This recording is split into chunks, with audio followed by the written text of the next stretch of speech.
phan mà đây giờ xem mâm sen tư phụ huy công viên mù tên xin cây ok không cây luôn cây từ như khi em nông gì như về phan mà đây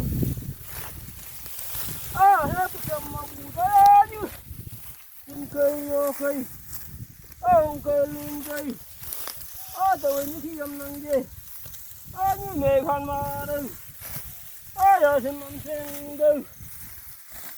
con ngao kèn mà bù té như xin cây ok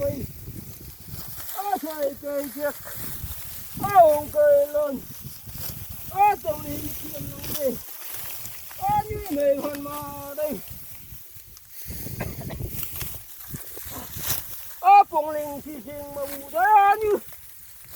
xin cây ok ông cây luôn cây xoay cây chiếc từ như kia mòn đây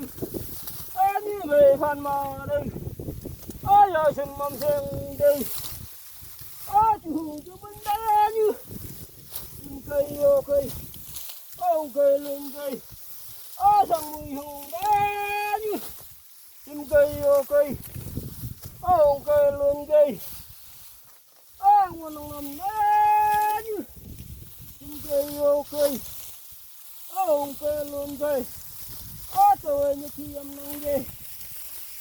như này phan mà đây